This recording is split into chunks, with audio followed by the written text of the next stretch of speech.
Palakkad Meparamba lorry ഓട്ടോറിക്ഷയിലിടിച്ച് അപകടം. Autorickshaw യാത്രികർക്ക് പരിക്കേറ്റു. നിഖിൽ പ്രമേഷ് പാലക്കാട് നിന്ന് കൂടുതൽ വിവരങ്ങളുമായി ചേരുന്നു. നിഖിൽ, എങ്ങനെയായിരുന്നു ഈ അപകടം? എന്തൊക്കെയാണ് അറിയാൻ കഴിയുന്ന വിവരങ്ങൾ? ഇന്ന് രാവിലെ ഏതാണ്ട് 6:30 കൂടിയാണ് ഈ അപകടം ഉണ്ടാകുന്നത്. ഇതിന്റെ ദൃശ്യങ്ങൾ പുറത്തു വന്നപ്പോഴാണ് അത് എത്രത്തോളം ഭീതിതമായിരുന്നു എന്ന് നമുക്ക് കാണാൻ കഴിയുന്നത്. മേപ്പറമ്പ് വെച്ചാണ് ഈ അപകടം ഉണ്ടാകുന്നത്. നഗരത്തോട് തന്നെ ചേർന്നിട്ടുള്ള മേപ്പറമ്പ് എന്ന പ്രദേശത്ത് വെച്ചാണ് അപകടം ഉണ്ടാകുന്നത്.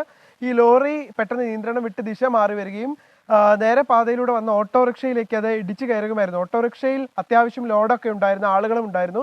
ഈ ഓട്ടോറിക്ഷയിൽ ഉണ്ടായിരുന്ന ആളുകൾക്കാണ് പരിക്കേറ്റിട്ടുള്ളത്. അവരും വലിയ പരിക്കുകളില്ലാതെ രക്ഷപ്പെട്ടത് അത്ഭുതകരമെന്ന് തന്നെ പറയാൻ കഴിയും. അതിലും ശ്രദ്ധേയം, അതിന് മുന്നിലായ ഒരു ബൈക്ക് തിരിക്കാൻ വേണ്ടി നിൽക്കുന്നുണ്ടായിരുന്നു. അതിലൊരു കുട്ടിയും ഉണ്ടായിരുന്നു. അവർ വളരെ അത്ഭുതകരമായാണ് രക്ഷപ്പെട്ടത്. ഇതിന്റെ ഇടിയുടെ ആഘാതം കണ്ട ആ ബൈക്കിലുണ്ടായിരുന്ന ആള് പൊടുന്നനെ ബൈക്ക് ചരിച്ച് ചാടി രക്ഷപ്പെടുകയായിരുന്നു. അതിലൊരു കുട്ടിയും ഉണ്ടായിരുന്നു. ഇവർ രണ്ടുപേരും അത്ഭുതകരമായാണ് രക്ഷപ്പെട്ടത്. ഈ ഓട്ടോറിക്ഷയിലുള്ള ആളുകളുടെയും പരിക്ക് ഗുരുതരമല്ല എന്നുള്ളതാണ് നമുക്ക് ആശുപത്രിയിൽ നിന്ന് ലഭ്യമാകുന്ന വിവരങ്ങൾ. ശരി, നിഖിൽ പ്രമേഷാണ് പാലക്കാട് നിന്ന് വിവരങ്ങൾ നൽകിയത്.